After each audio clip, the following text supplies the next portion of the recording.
in being in St. Augustine because there is no place else really in the country or the world like a St. Augustine, Florida.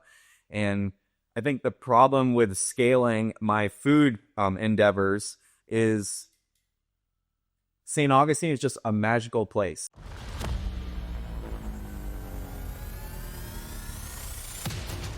Hey guys, welcome back to another episode of Get After It. I'm your host, Johnny Velarde. I'm joined here today with Mr. Kyle Dallaire. He's another business owner in St. Augustine, Florida, and multiple business owner actually. And he's full of great stories of hustle and grit and inspiration, failures and successes. So we're going to dive into it. It's a pleasure to have you on the show, man, and I can't wait to hear your story. Thanks for having me on. This is going to be really fun. Yeah, I'm excited. So why don't you give the listeners a little background of like where you're from, okay. School, how you got your entrepreneur bug. Yeah, and actually this story is actually pretty fun because I was born in southern Maine, a place called Saco, and I was born inside of an amusement park in southern Maine. So my grandparents started it with miniature golf. And they had a bunch of land on US 1 in southern Maine, and it just started becoming batting cages and go-karts and log flumes and roller coasters. And so they had 4 children, my grandparents. Each one of their, my parents, my aunt, uncles, we all had hidden apartments inside the theme park where we lived. And I guess that was just a really fun... And I think it was a fun time in life living inside of an amusement park. And I think that's where I picked up on my entrepreneurship, is seeing, my family maintain an amusement park. It was really fun. Have you ever seen Home Alone 2, Lost in New York? Absolutely, yeah. I know the scene where the Marv and Harry, they're like in that little, in the toy store. They're like they're like sleeping in there. To rob the toy store. That was kind of how that's how it was. We actually had a pretty significant size theme park. We had roller coasters, we had log flumes, we had even a water park inside there. So what was how long did you grow up living? So I was really young. I moved to St. Augustine when I was in 2nd grade. So a lot of my early childhood was spent up there in Maine in the amusement park. And the coolest thing up there is one of my dad's responsibilities was going into the parking lot and changing out all the trash bins. He would be on trash duty every morning. Well, he would have when you live inside of a pretty big theme park, everybody would get around with 4-wheelers up there. So my dad would have his 4-wheeler, and I would be right behind him in my little, you guys know, like when you go to Toys R Us or Walmart, whatever you call those cars with the battery, I would be right behind him, following him throughout the parking lot and the amusement park in my little Jeep that I had as a kid. So it was really fun. Nice. What's one thing you loved about growing up at an amusement park? And then what's one thing you absolutely hated? Okay, so man, bringing me back in my feels right now. I love the freedom of just roaming the entire park. It was like a substantial size, and I don't know if in post you could post a photo of it, but it wasn't a typical just a mini golf and go-karting like we have here in St. Augustine. It was a pretty sizable. We had a theme park and a water park in one, and just being able to, as a kid, roam around, go see my Mini and my Pepe at the miniature golf, going to see my aunt and uncle at the candy store. My other aunt and uncle, they lived on top of a haunted house. It was a year-round haunted house. They lived on top of that in a hidden apartment. So having my freedom visiting my family at all of the different hidden apartments was really, really fun. Nice. Next question is, you've launched several food and retail, kind of like concessions and like little food stands in St. Augustine. When you think about new ventures, what's your process for deciding which ideas are worth pursuing? Yeah, I love this question because this brings me back to 8th grade. I could shout out Mr. Ellison from St. Augustine High. He was the economics teacher, and he taught me so much. But what stands out with this question is supply and demand.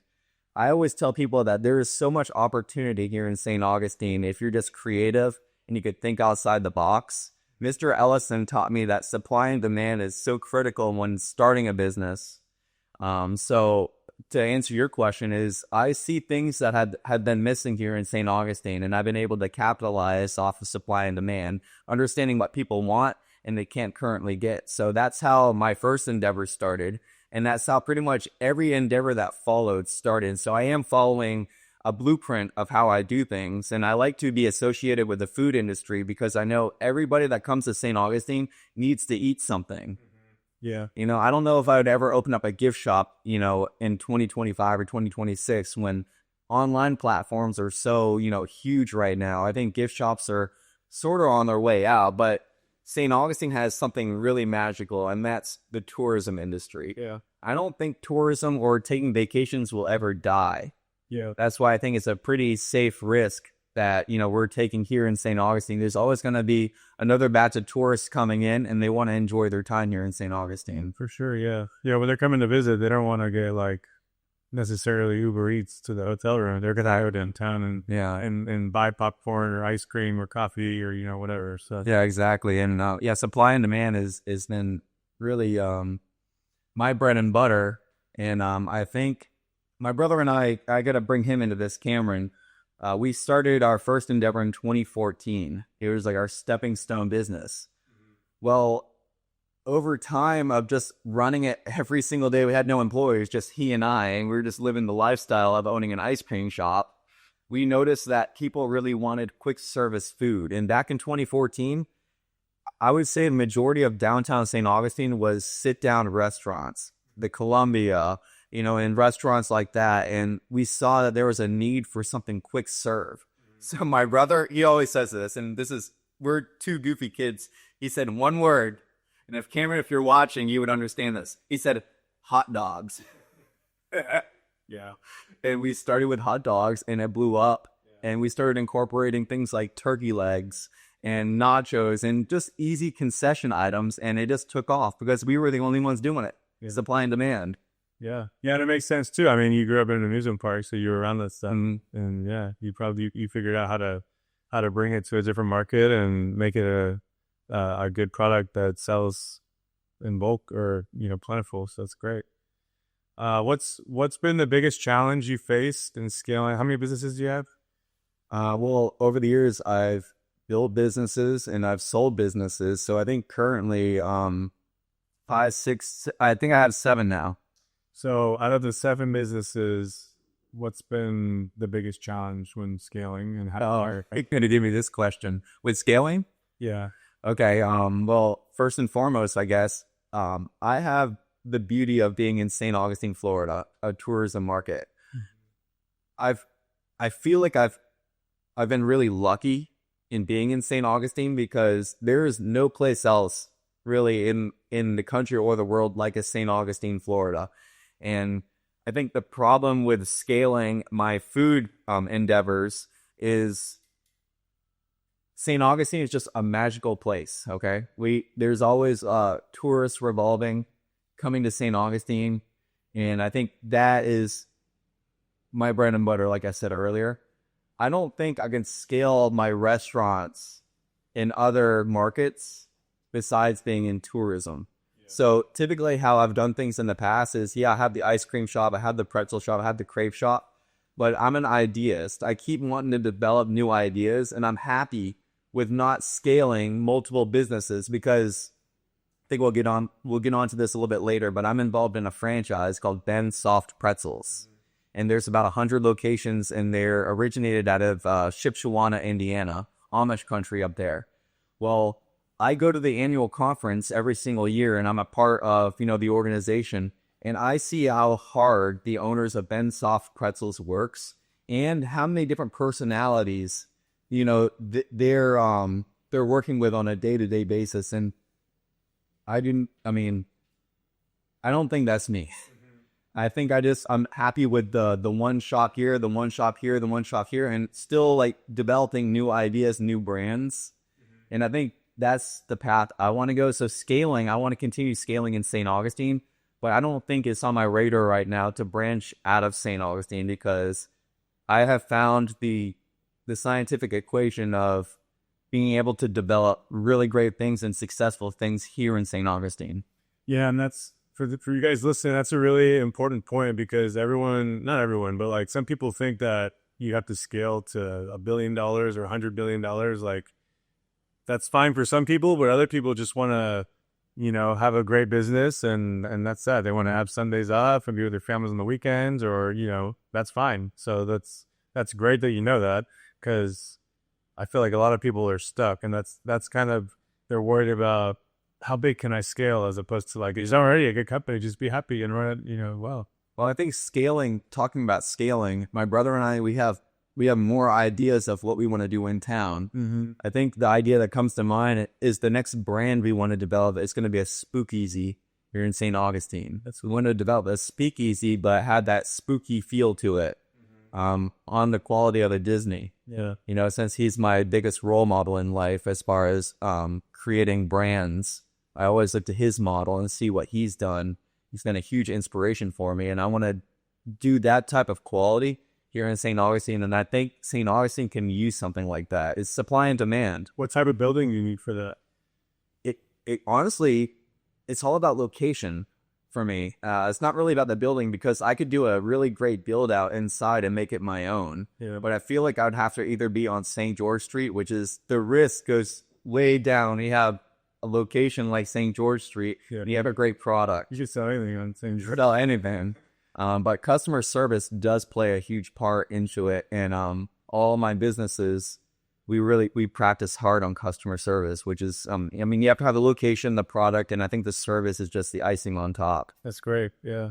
Well, cool. I think that'd be cool. So like a haunted, like basically a high-end cocktail lounge. Yeah, like exactly a scary one. Yeah, something that's hidden, themed drinks and themed and everything. I think St. Augustine could really use that.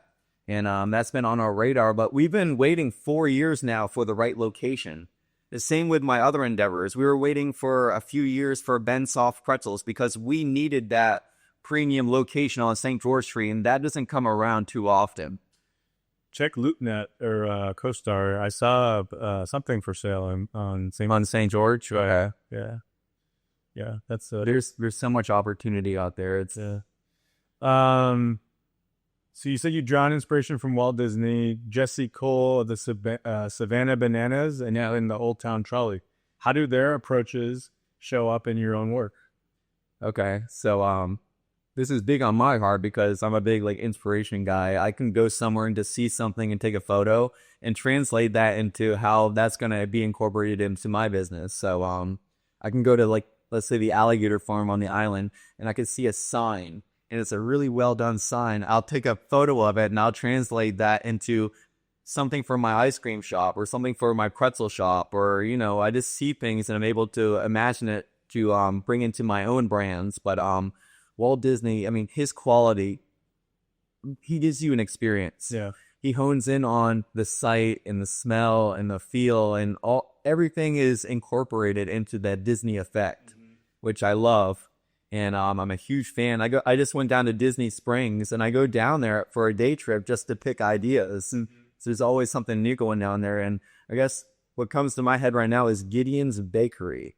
I don't know if you've ever been to the cookie place called Gideon's down there, but it's an experience. You walk in there, and it's like a Tim Burton Nightmare Before Christmas theming down there. And the theming is just bar none. The whole experience, waiting to go inside. You go inside, you see all the spooky photos, you see the cobwebs, you see the chandeliers, and then they have a bunch of cookies that you could buy. They've made it an entire experience, which I try to do that with my businesses here in St. Augustine. So Gideon's, place like that.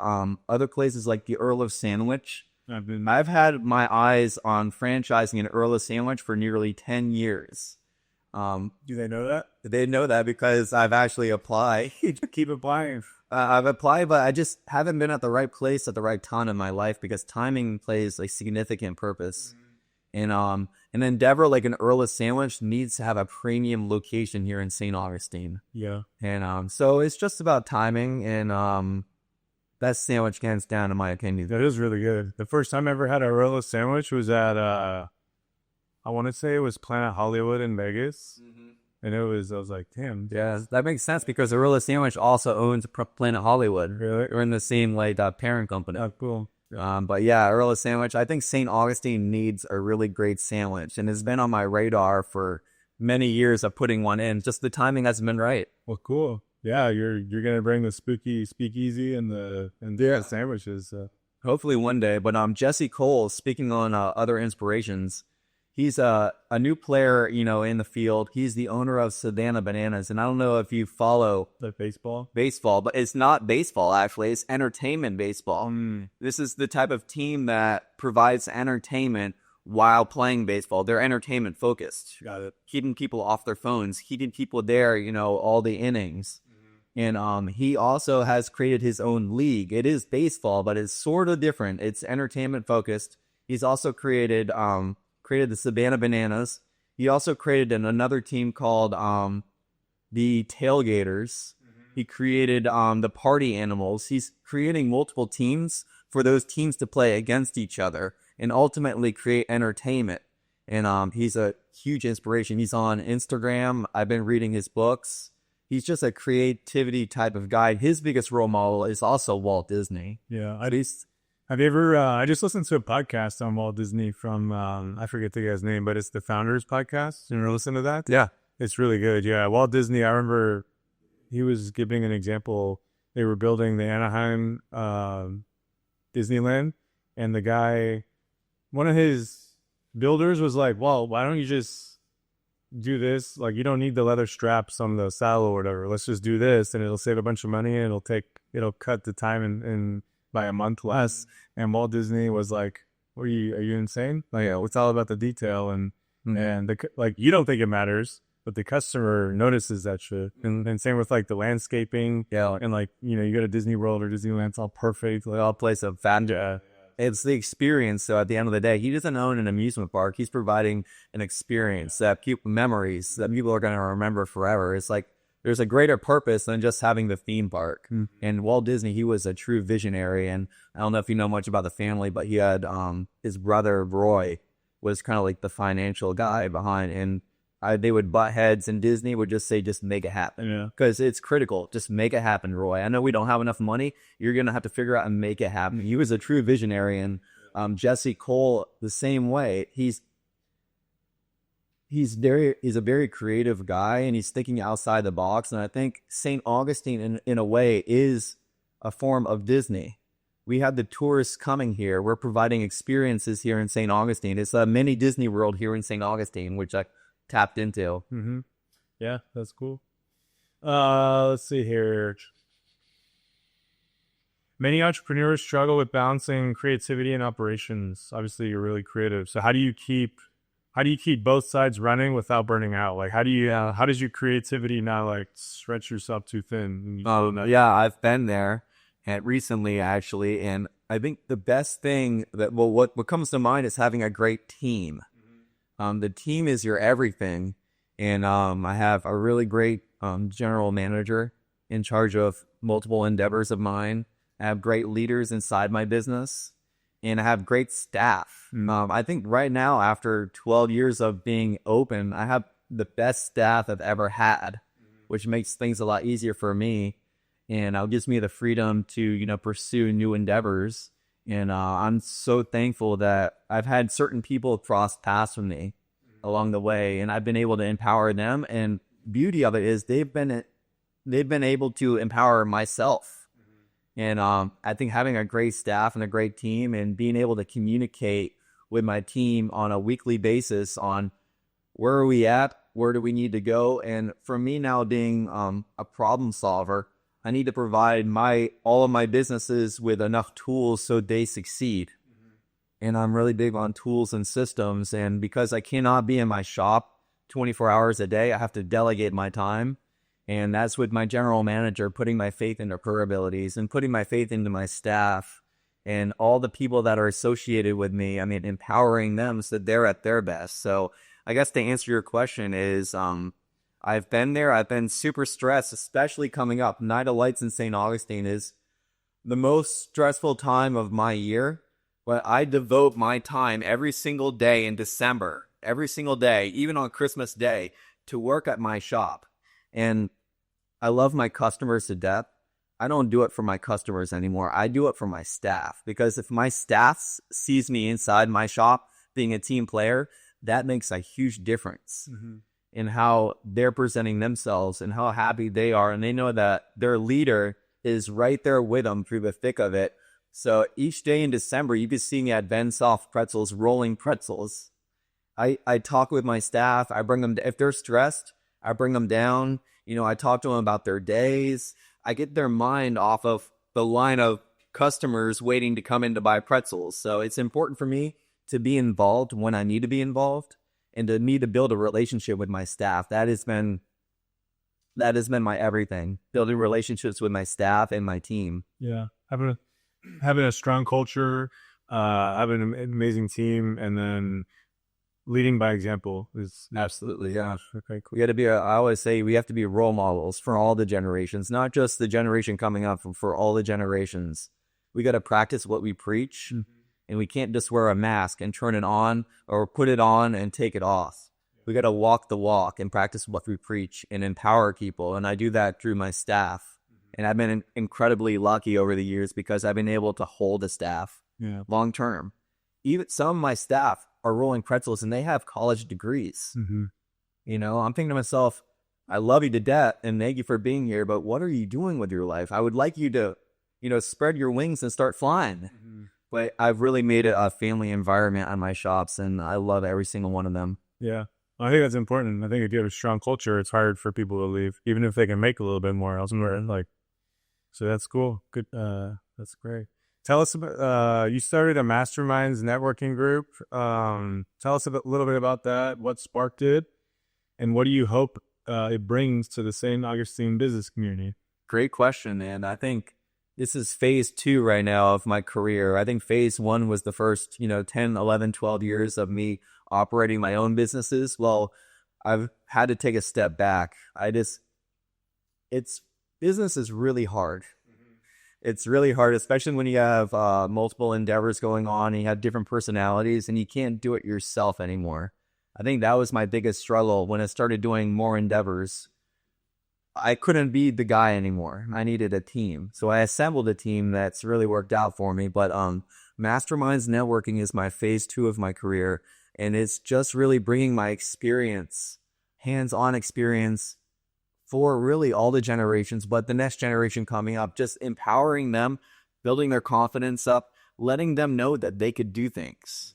And I have a lot of really great experience from failing in the past. Yeah. And I think I have something to teach people. And I think what sparked this networking group in town was I went to a few other networking groups and I didn't really connect well. It was all about money, and it was all about this guy wanted to focus on his own thing, and then this woman wanted to focus on her own thing. I think something casual here in town where I could be taught and I could teach would be really beneficial. And I just want to get away from the money aspect, because that is not the end all be all. Money, obviously we all need money, but there's a greater purpose for all of us besides money out there. And I wanted to create something that felt casual and that came through as humble, and just all of us coming together as a community and sharing our own experiences. I think it's going to be a really cool organization to build. And that's exactly why I'm doing it. Are you trying to target like business owners that are already, kind of been in business for a couple of years? Or are you trying to target like high school kids that have no idea? They just want some inspiration. For me, it's not about business owners or either one of those. It's about bringing people that just want to better themselves. Okay, cool. And I guess over the years, I'm really big on tools and systems, but there is certain skill sets that are not being taught, like the skill set of speaking, the skill set of listening. And I'm a true believer that if you're able to understand how powerful your words are, you can really accomplish anything you put your mind to. And this is something that I've learned later on in my career, that words have power. And the way that you phrase your sentences, the way that your tone comes off, it's a game changer if you understand the power of this. If you understand that your words can really mean something. And a great example is there is I say two different ways of looking at things. You could have an owner that empowers their staff with reinforcement, or you could have another owner that really doesn't understand phrasing and speaking and just comes down harsh on people because they're disappointed. Disappointments are going to happen in business. That's business is really difficult, and disappointments are going to happen. Conversations that are uncomfortable are going to happen. It's how you deal with those as being the role model will show your true morals and your values. And I think just words have a lot of power. And if there's one skill set people can try to master, it's speaking. Yeah, it's huge. So I would like to hone in on my experience, listening skills, communication skills. Without communication, my businesses would have failed a long time ago. But everything just is full circle. Everything works together. Problem solving, speaking, listening, communication, financial advice. Everything works together for the big picture. Yeah. Yeah, those are all things that you would think you'd learn in high school and college, but like storytelling, how to manage, like how to use a credit card wisely, like things like that. It's like they expect you to learn it after you have your degree, which is way too late. Yeah. That's cool. Yeah. I think building relationships is probably one of the most important things. Honestly, so making people feel really special and remembering the small details. Yeah. Remembering people's names and what they do. I just had somebody come up to me at the car show this past weekend. Young kid. I met him at Publix 4 years ago. He came up to me and he said, "Do you remember who I am?" I said, "You're Cody Whetstone from Publix." This is 4 years ago. And I remember his name, and I feel like maybe I had somewhat of an impact, a small impact on his life, just telling him I know your name and I know where I met you from and how you're doing and how are things going. And I think the small details really add up. So I think with Masterminds Networking and what I'm trying to create here is just honing in on skill sets and differences that we can do that the typical next person probably wouldn't put the effort into. Yeah. You ever heard of Dan Martell? No, I haven't. Check him out on Instagram and YouTube. He's in Canada. He does something like that for like young male youth, like high schoolers that like are want to be entrepreneurs, and he'll like go to the school or whatever and just talk to them and sign books and stuff. Okay. Yeah, it's pretty. So is he like a personal development type of guy? Yeah, he's like he has his expertise in AI and coding, I think. Okay. But he's really big on social media and like, yeah. I'd be curious to know what his influence was, because obviously he started in a field and then he worked towards personal development. He probably had a story that he could inspire people. He wrote that book, Buy Back Your Time. So Buy Back Your Time with that. That's really popular. So that's check that out. Yeah. You can read it and bring it back. Okay. That'd be great. Give it to someone else. Yeah. That'd be great. Let's see here. Looking back on your journey, what's the one lesson that you pass on to someone starting their first business today? Oh, man. My mind goes to so many different avenues. Starting a business today, I always fall back on supply and demand. You have to find something that is needed, and you have to do it really well. So I think that's how I found my success, especially being here in St. Augustine. There's opportunity everywhere. Supply and demand, I think, is really important. But if you have a passion for something, figure out how you could make that into something much bigger than just having an idea in your head. I think that's huge. And if you have a passion for something, my advice for you, if you want to be a business owner yourself, go online, search the heck out of your idea. Go on AI platforms, just start asking it questions. There is an abundance of information out there, and if you have an idea, you can make it happen. Have the confidence, be a risk taker, and just try to provide yourself with as much information as possible on what you would like to do, because chances are it's been done before. And I guess a great example is my partner Nick and I are starting a new company in town called Cart & Company. It's a specialized catering company that is based on mobile food carts. And what we did is we knew that St. Augustine had a really great wedding market, and we wanted to kind of tap into it, because I have my primary businesses being in pretzels and ice cream and crepes and waffles. Why couldn't I take that out and do it like on a Disney quality and bring it to wedding receptions and events. So we know that the demand for it is here in St. Augustine. But jumping back to where I'm kind of bringing this is we really didn't know much about the cart business at the time, but we educated ourselves and we found similar models of other business models that we potentially wanted to do the same thing. And we went on their websites. There's one out there in California. There's another great one actually in Australia. So this is the scale that I'm talking about. I educated myself by going on the internet and finding a cart company out in Australia, viewing their website, seeing what they're doing right and seeing what they're doing wrong, and then pivoting that to my model here in St. Augustine, taking the great ideas and then pivoting away from other ideas that they had and making it my own. I think that's really important, is not just a copy, but make something your own and get inspired by other companies. So bringing this back to full circle, go out there and educate yourself as best as you can with what you potentially want to do. And just jump in and educate yourself. Knowledge is power, they say. Educate yourself enough where you see what your competition is doing and see what they're doing right and see what they're doing wrong and make it your own. And I think that's a big thing as far as being an idealist and bringing something to market. For sure. Yeah. I was listening to a podcast the other day, and I listened to the Shake Shack founder, Danny Meyer. And before he started, his restaurants, he would like go research what this burger joint's doing, what this hot dog place is doing, what this burger joint's doing. And then, you combine all that, you look at the pros and cons, and then you make your own thing. Yeah. That's great. If you had no budget limits and could build any experience here in St. Augustine, what would you create? Oh, God. There is a crazy chicken idea that I had many years ago, and I don't think St. Augustine would ever allow this, but this is gaining inspiration back from Disney Springs.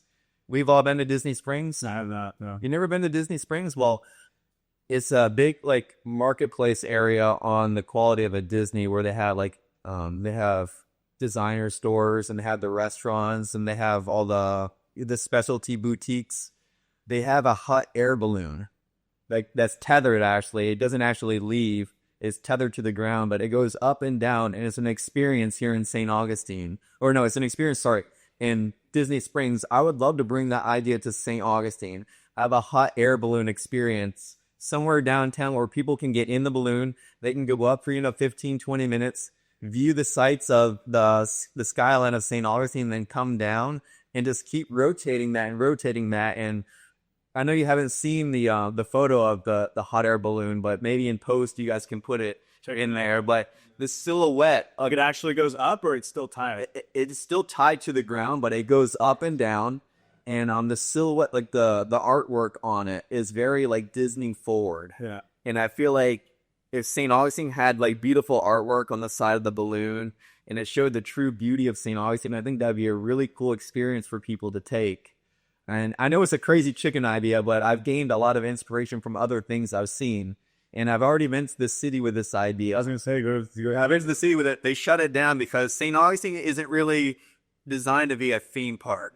Okay, they want to like keep the true history and the beauty of St. Augustine. Yeah. But that's a crazy idea, and I think it would really do well, depending on its location and stuff like that. I think it'd just be really fun.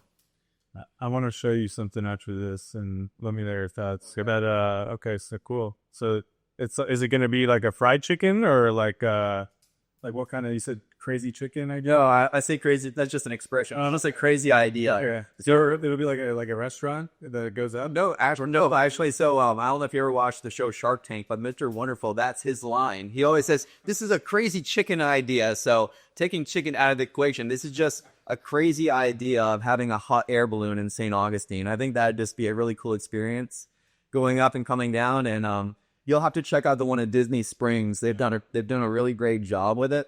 And it's just an amazing experience. Yeah, it sounds fun. Okay, I'll check it out. All right, tell me the story. So you started, tell us about the idea of letting a stranger drive your supercar. Okay. What kind of car do you have? And tell us the story behind that. I went to London about a year ago. My second time to London. I love that city. I love the culture in London. I don't know if you've ever been, but the culture is just phenomenal. The people there, it's just a really great place. Anyways, I was fortunate enough to get a private tour at the McLaren Technology Center. This is where they develop all the F1 racing, all the cars and the everything to do with McLaren F1 is based there. They also build the road cars there. So McLaren has two different main streams of revenue: F1 racing and cars that are able to be driven on the road. Well, I had a private tour there, and this is before I owned any supercar. And they treated me with so much hospitality when I was there. I wasn't even part of the family yet. They just treated me like every other person, and I got to really see the details behind Bruce McLaren's vision, and he's another role model of mine. Unfortunately, he passed really early in an accident, a racing accident, but he's been able to build, they've been able to build that brand without him and follow his vision, which is it's just wonderful to see. Well, anyway, so I was able to get a private tour there at the McLaren factory. I just fell in love, and I came back home and I bought them. Nice. Did you buy it that you just buy it like in Jacksonville or something? Actually, the car that I bought was never for sale. I actually had somebody reach out on social media and ask a current owner if he would part ways. And I had like a broker kind of was in there, and I had a certain color that I wanted, you know, in a car, and I really wanted that color. So I had my broker find all the owners that owned that particular color, reached out to them personally, you know, build a relationship like, oh, is it? Yeah. And asked if he would be interested in selling. Well, he had multiple cars, and usually supercar owners have multiple cars. And he said, yeah, I'll part ways with it. And I ended up buying the car. And such a great story going to McLaren, you know, them treating me with so much hospitality, and I just felt part of the family at that point. And then you let a stranger drive it. So this was probably 5-6 months ago. I was just coming up with out of the box ideas on how I can start maybe growing a little bit of a following. And I posted on my page, I'll allow somebody to drive my car, because at the end of the day, it's just another car. For me, at least. I know some people are really like particular on their vehicles and stuff, but it's just a tool, you know, to show credibility and stuff like that. And we can maybe get into that if you like down the road. I'm always talking about tools and systems and stuff like that, but the car is just a car. And so I had people enter in, and I've been gaining a huge following since buying McLaren. And I feel like that's the credibility, that's the visual, but there's so much I could teach out there to the next generation. Whenever I go to events with the car, I have so many people coming up to me asking, what do I do? How do I get there? Where do I start? It's a conversation starter. That's exactly, I think, where I'm at right now with growing a masterminds group here in town and growing somewhat of a brand. And I think there's a lot of visuals out there. We're living in a really visual time in life, with the Instagram and the platforms and stuff like that, showing all the visuals. But there's been a lot of hard work behind the scenes that people don't see. There's been a lot of downs, and the biggest down that I face is I've had to close 2 of my businesses. That was the worst day. It was July 5th, a couple years ago. And there's been a lot of hard times, but there's also been a lot of great times too. I've made so many friends throughout St. Augustine and the country, and just want to give back now and teach people how they can do it, because there's a lot of ideas out there. There's a lot of opportunity. We need to build the confidence with this next generation to let them know that they can do it. And for all you people out there watching, you guys have it in you to do great things. I think what it comes down to is just having the confidence of knowing that you guys can obtain anything you put your mind to. I've always said for myself, if I wanted to become an astronaut, I would become an astronaut, because that is the mindset that I have. And I think this next generation coming up, they just don't have the confidence, and there's a lot of insecurities. And that's something that we need to eliminate. We need to understand our insecurities, and we need to build confidence, because I'm at the point now, if there's anything I put my mind to, I know I could accomplish it. That's my mindset right now, because you start stacking the small wins. You start stacking the small wins, and that builds your confidence. And that allows you to know that you could do anything you put your mind to. And I think that's really important right now. Building the confidence in the next generation, letting them know that they could do great things. Yeah, I agree. So I think going back to your question with the McLaren, it's just a tool, man. It's just credibility. It's the visual credibility to a long career of a lot of downs and a few ups. I've failed so many different times, but I've also succeeded so many times. And I think getting that next generation in at an early age, the decisions you make in your 20s will really show what you do in your 30s and your 40s. Why do you think, because you say the next generation, what do you think isn't there, like, as a, like this generation coming up? I don't think the confidence is there. What do you think caused that? I think society, things are a lot different than when we grew up. Yeah. We actually had to go outside and, talk to people. And I used to go door to door selling. I was in the band program. For fundraising, I would go door to door selling Christmas gifts. Knocking on the door. Right, selling Christmas gifts. And that was a great memory of my childhood. If I ever have kids, or if there's a parent out there with young kids, I don't think I would want them going to door in this society. So we really grew up at a great time in life, but things have just changed. Yeah. The flash now, the visual, not really showing the struggles, things have just changed. And I think there's a lot of insecurities out there. And I think we're living in a real big, like, judgmental world, more so than ever. A lot of judgment, and that's hard on a young kid to grow up. I think things have changed, and if I could play a small role out there in building up some kind of confidence and allowing you to know that you're capable of doing it, and just giving my time, my experience, that would make me happy as I'm going into phase 2 of my life. And I just think that right now, confidence, approaching people, making eye contact with people, it all plays a part. Like I always say, words are power. If at a young age, if you could master your speaking, you're ahead of the game. Yeah. You can make it in anything. We're not just talking financially, but intellectually, physically, it all comes full circle, because typically people that are successful, they're readers. Mm-hmm. They're educating themselves. They're constantly getting better themselves, not just financially, but in all the different avenues. Physically, because we go to the gym. We take care of our bodies. We understand macronutrients. We understand micronutrients. We read. We stimulate our brains, not just our muscles, but we stimulate our brains with reading. And we're just making really great positive habits. It comes down to habits. Yeah. Yeah, that's great. Yeah, another thing that a lot of the authors that I read their books and podcasts, the other thing they talk about is having a purpose, or like spirituality. So that's something that I've dove into recently, and it's really nice. Like I said, my family at church on Sundays, and it's not for everyone, but if you're interested in trying it, go for it. Yeah. I think I have a great story to piggyback off of that. One of my leaders at my ice cream shop, Logan, he's I guess you can call him my manager. He oversees my ice cream shop.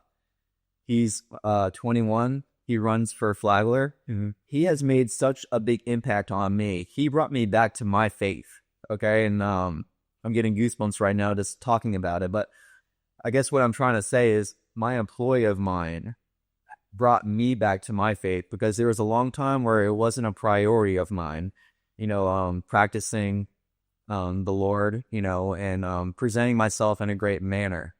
But I'm just taking it all in right now because it's such a big thing on my art. My employee brought me back to the Lord. I mean, I'm getting goosebumps right now just saying it. I mean, he inspired me, and he's at 21 years old. Mm-hmm. And it's just been insanely beautiful of listening, being a great listener and listening to people and what they're preaching. I think we could learn a lot from that. Yeah. And surrounding yourself with really great people. So Logan, if you're watching this, thank you so much. It means so much to me that you made that much of an impact for me to get back into my faith and start going down this spiritual avenue. I just thank you so much.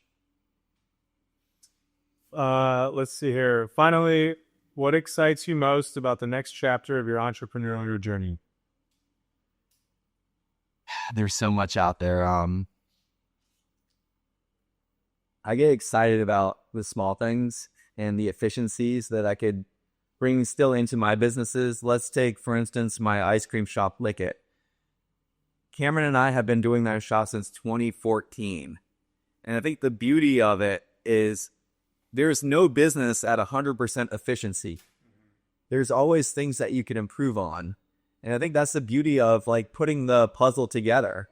You know, after 12 or 13 years of being in business, there's still things that we could do as owners to set the shop up for success and to give our customers an even better experience at our shop. So I'm excited about continuing to grow, getting in there with my staff, building the relationships with my staff, like being more than just an owner, having more than just that purpose.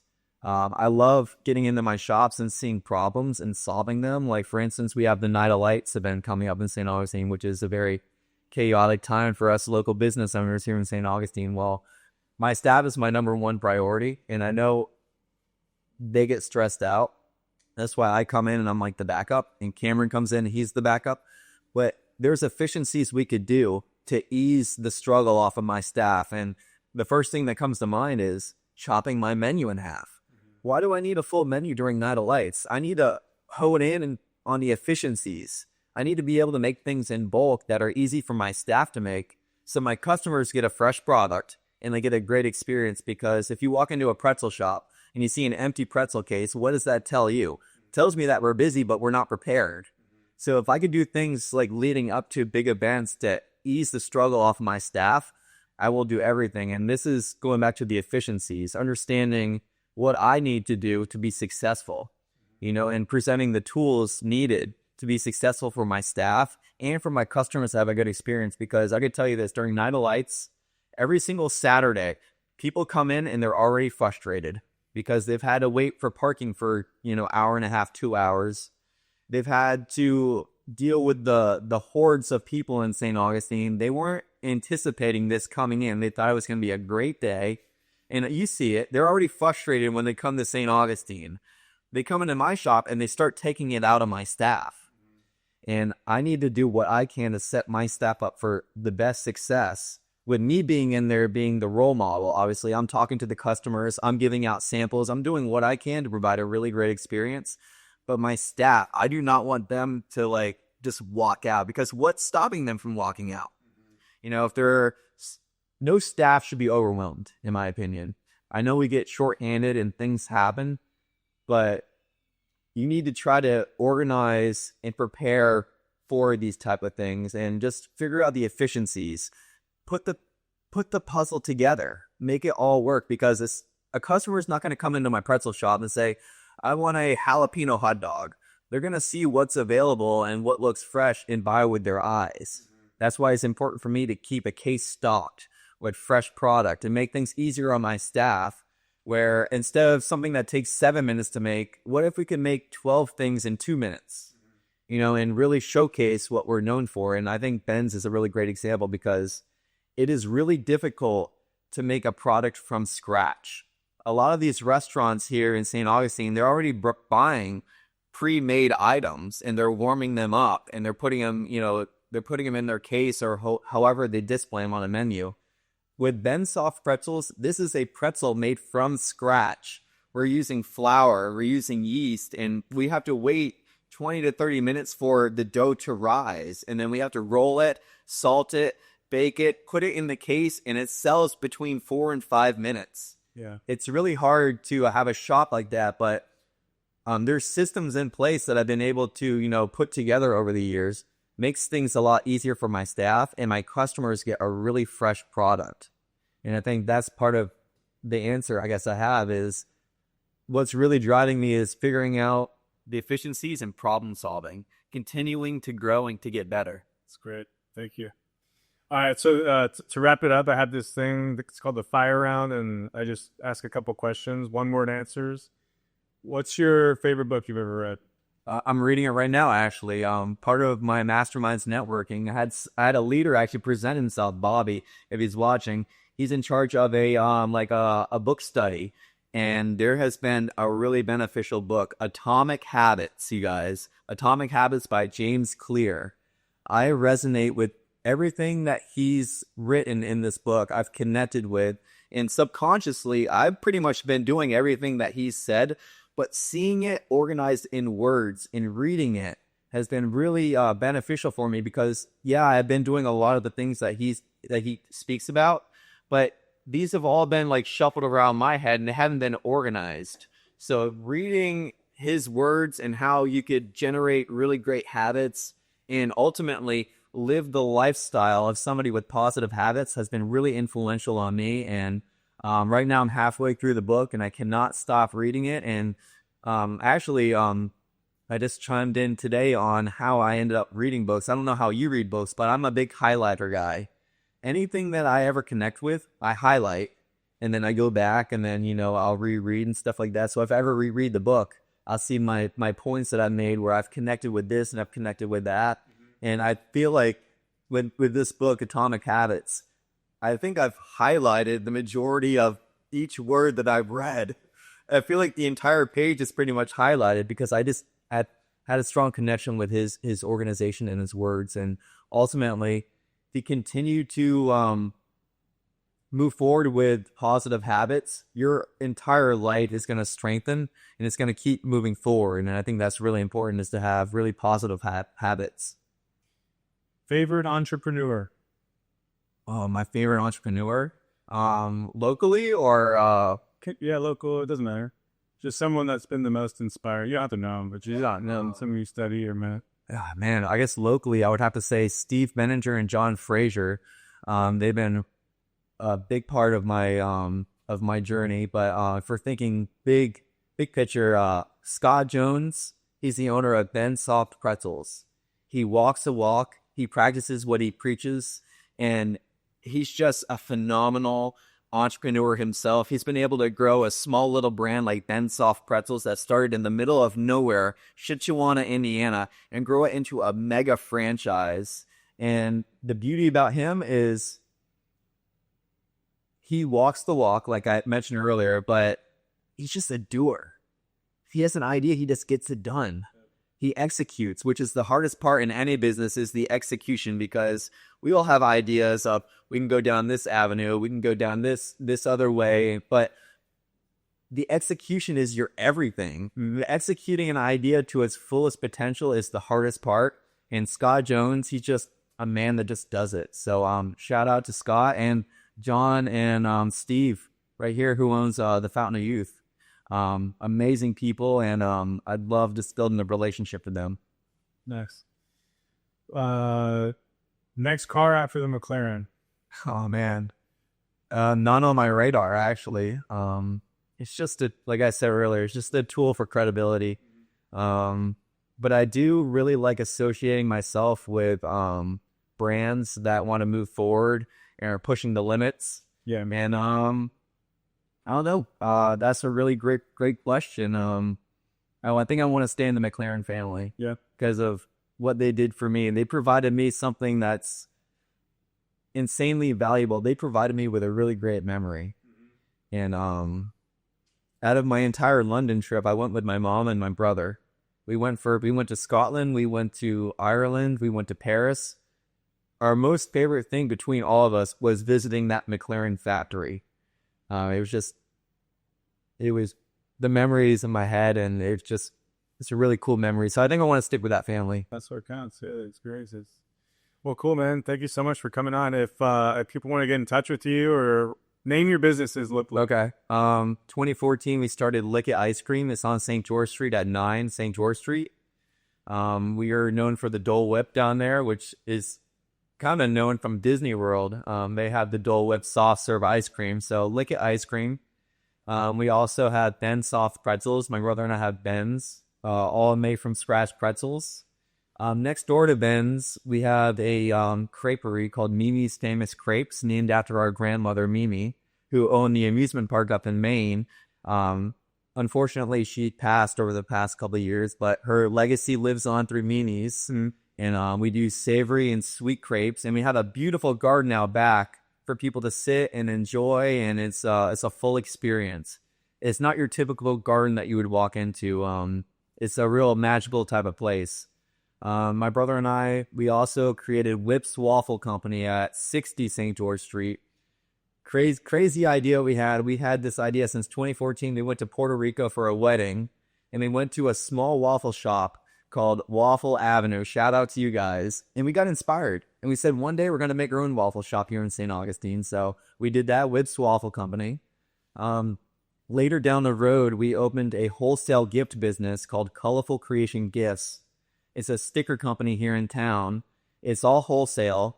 We provide themed sticker collections for tourist markets. So we have a collection of stickers, 25 stickers for St. Augustine.